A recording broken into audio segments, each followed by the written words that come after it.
Welcome to Uncaged, a show that celebrates thought leadership from today's top business leaders. The program provides a voice to amazing executives from around the globe who are shaping the world of business today and mapping the path to the commerce of tomorrow. Today, we are talking to Sara Moll. Hey, Sara. Hey, guys. Awesome to be here. It's great to have you, Sara, and I am so excited about your idea and what you're working on. Sara is the founder and CEO of Vin Social.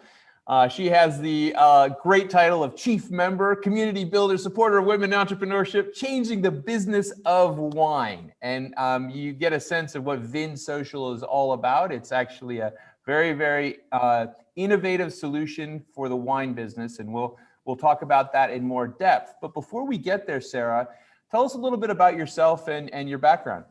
Absolutely. Thank you, first of all, for having me. It's an honor to be here. So my background, I grew up in the Midwest, small town, USA, but made my way to New York City upon graduating from college. My degree is in fashion design, the business of fashion, right? So obviously NYC was the destination.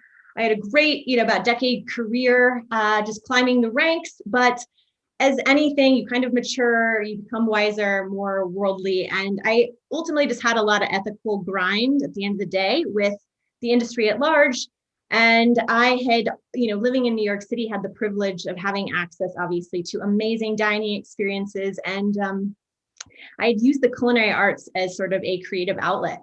And right. I found myself taking all kinds of culinary courses after hours, after work, after long, hard days, and was eyeing opportunities to jump into this business. I saw it. I was always very much eyeing also an entrepreneurial venture and saw a lot of room for disruption. I found my way to the wine program at the International Culinary Center in Manhattan, where I attended their pro SOM training program, came out the other end. I always say a very deep, dark wine rabbit hole.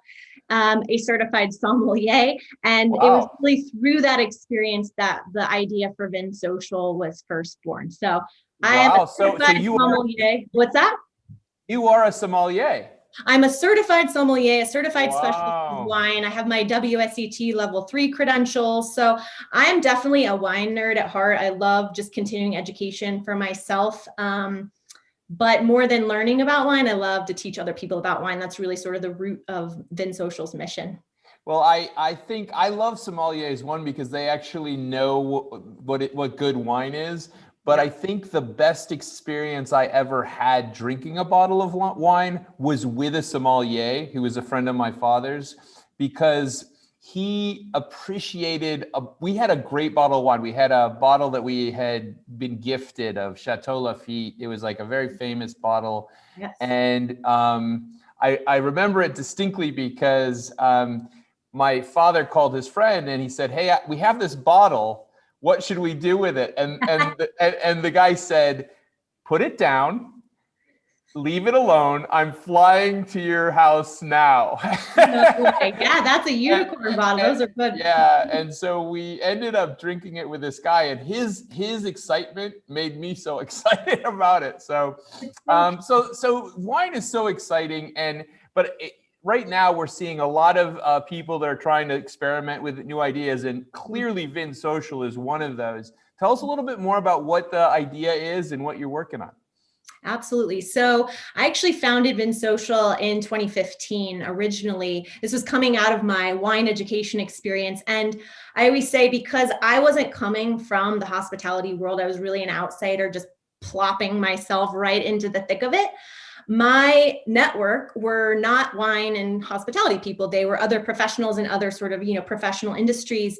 And as now sort of the de facto wine expert of the group, a lot of folks started confiding in me how interested they were in wine, but really intimidated by it. Yeah. They felt insecure. Basically, I felt like every conversation with me now started with a confessional of like, "I'm sorry, I don't know much about wine." And I literally was like, what is the deal? Why is everyone so tripped up by this subject? And so I really started taking a step back, and I just realized that the wine industry was just really, really antiquated in the way it was talking to consumers. Everything about the way the wine industry was talking to consumers was really formed for the baby boomers.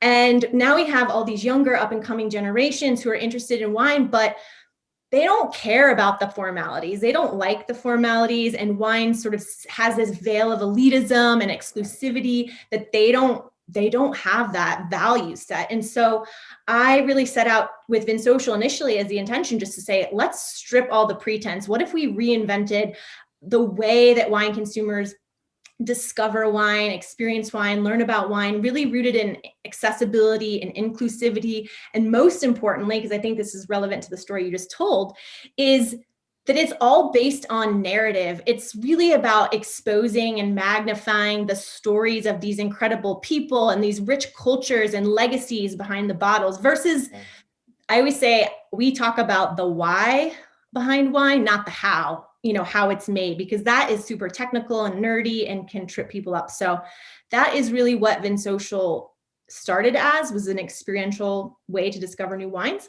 Mm-hmm. Today, we've really grown a lot since then, and we are now really the premium solution to delivering virtual hospitality to the top tech companies and brands. We have our own proprietary online, we say edutainment programs, obviously through the lens of craft wine and spirits.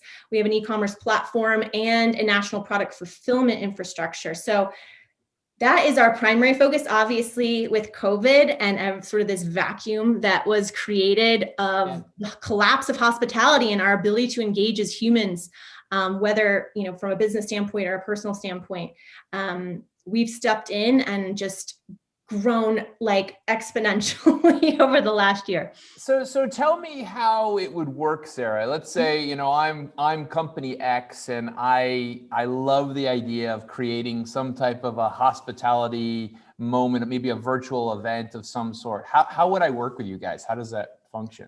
Yeah. So what makes us so unique is in the makeup of our team. So everybody on my team, we have a very small team of 5, but the core theme is that we all come from really rich hospitality backgrounds, and that we lead with hospitality first, because I fully believe that, a virtual event is just an empty room with like a salesperson in it potentially. Right. And so we spend all this time now in virtual venues, right. But they need to be brought to life with hospitality. That's with the talent, the program, the product. And so what we do is we work with our clients. We have some exceptional, Fortune 100 clients in all industry sectors, but we step in to really become a turnkey extension of their field marketing and event marketing teams, typically for sales-driven initiatives.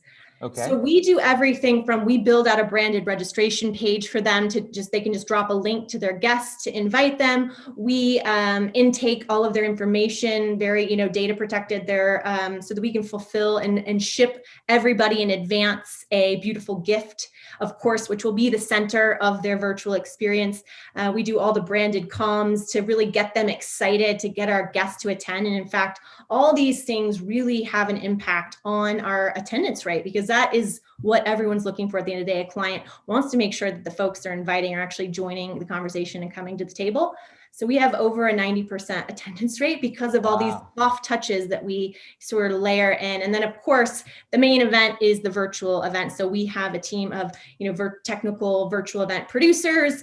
We have a team of SOMs that are sort of on demand, trained in our program, that are the hosts. And we often also bring in the maker or a leader or a brand rep from whatever winery or craft spirits brand is at the center of the experience, so they can really, because that is an ungettable experience for a lot of people.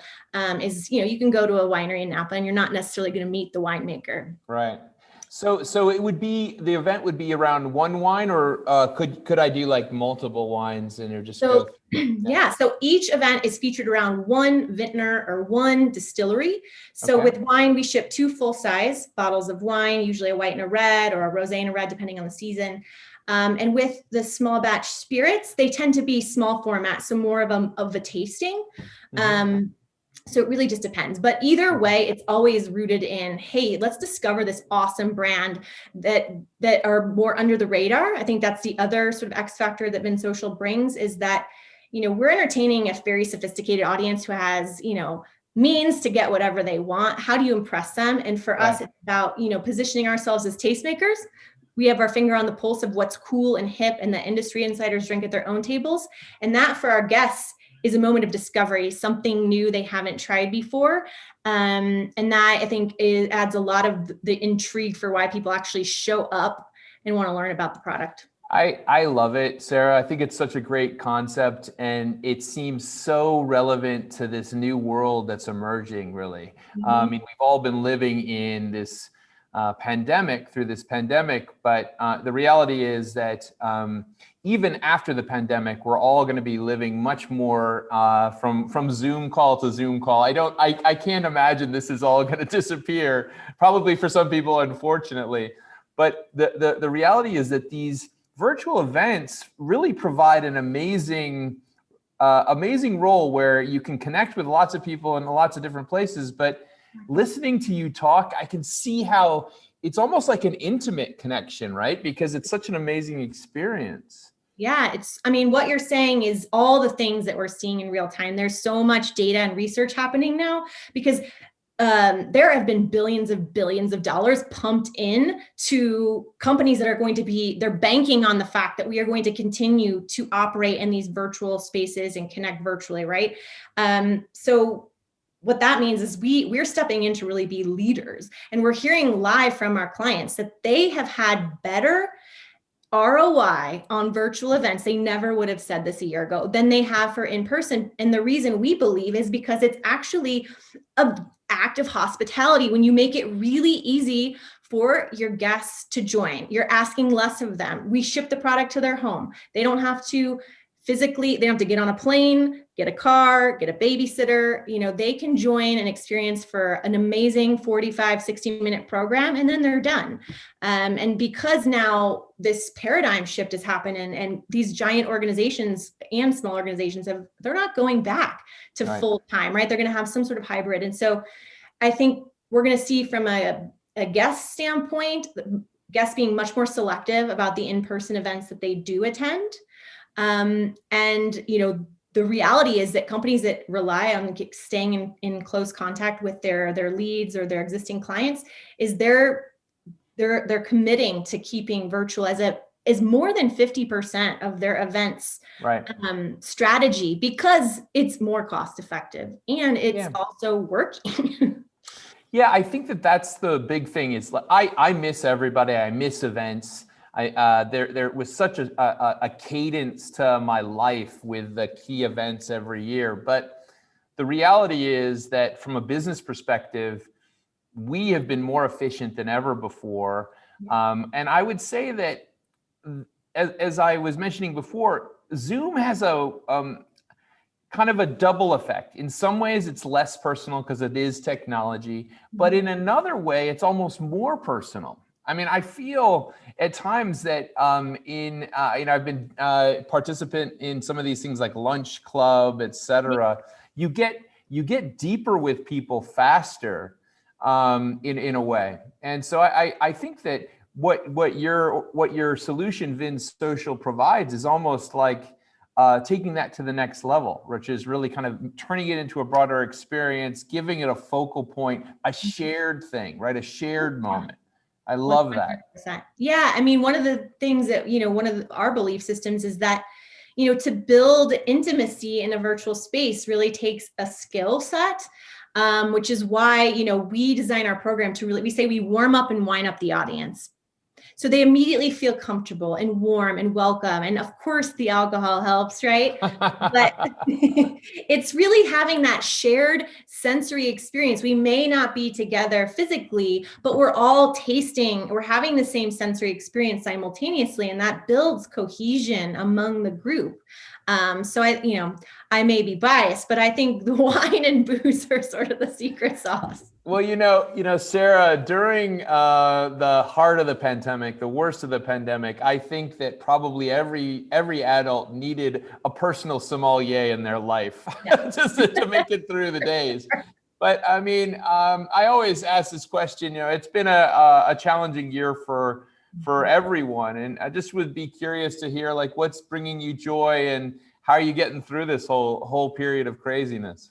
Yeah, I mean, well, wine, I always say, I am a huge travel junkie. Vin Social was also designed to be an amazing sort of lifestyle for myself, my team, and obviously extended that to my community. So when I can't travel physically, I feel like wine is such a great way. I always say you travel through the glass and it kind of takes you on a moment of escape. So there's that. But secondly, just having the challenge, but also the privilege to spend more time with my family, because Yeah. prior to COVID, like you, my husband and I were always on airplanes, and, we have a 3-year-old daughter. So it's been actually a real silver lining to just Yeah, be. it's one of those moments where you're like, hey, oh, so that's who I married. It was amazing, and it's been so great. So definitely, spending time with my parents who are getting older, and my daughter, and all those things. It's been actually priceless. Yeah, no, that's real. That is a silver lining for the whole situation. But as the world moves forward, and we kind of prepare for, let's knock on wood somewhere, that things continue to improve. How do you see Vin Social evolving over the next couple of years? Yeah, so we're tripling, quadrupling down on remaining these sort of pioneers and bleeding edge on what is possible and what is happening in the virtual event space. But of course, our DNA is in-person Right. events. And so as we're building out an incredible portfolio, if you will, of these small craft wine and spirits brands who are always eager for us to come and bring guests and bring our community to them and to meet them, to tour their facility, taste on site. Down the road, not too far off, it will definitely be adding that back in, some travel experiences where you can actually join us at the location, meet the winery, meet the winemaker or the distiller. So travel for sure coming back online. And of course, we want to do more flagship, maybe quarterly events for our community, because aside from our B2B business, which is, our primary focus right now, we also have a B2C quarterly subscription. It's basically like a wine club meet social club. That is quarterly. So each quarter we feature a different place in the world of wine. Mm-hmm. So you can you'll get a box of 6 different wines from 6 different wineries that really, in our mind, represent what is this place, what grape varieties do you need to know about, who are some really incredible benchmark producers who are, really sort of representative of that place. And then we create a bunch of on-demand content as well as live event experiences for our members to join and just basically get the full sort of richness of the experience. So we are currently exploring Austria and Germany. We just released our spring box a few weeks ago. So still opportunity for folks if you're listening want to join in. And why don't we get you guys a code too for your listeners? I'm in. I think it sounds amazing. I was just thinking about that. The idea of a club and maybe getting a flight of wine or a box of wine sounds perfect. Yeah. Sara, apart from the fact that I want to go have a glass of wine, and I think I should have had a glass of wine with you. I think we're going to have to do this again over a bottle of wine. It's been great to have you on Uncaged. We've been talking to Sara Moll. She is the founder and CEO of Vin Social. Sara, where can people find more information about what you're up to on Vin Social? Yeah, vinsocial.co, V as in Victor, IN, social.co. You can go from there, either navigating if you want to learn about our B2B programs or our, consumer wine club subscription. You can see all of the events coming up, all the things. Also, we are raising capital equity crowdfunding. So we're actually inviting our community, our fans, our friends to become investors in Vin Social, which is really exciting. So, well, I mean, Sara, it sounds like a very timely idea, very innovative, and something that we all need. And I'm looking forward to toasting to Vin Social's success as the company continues to develop. And thank you so much for being on Uncaged today. Thank you. It was my pleasure. So fun to see you. Thank you. Cheers. Cheers.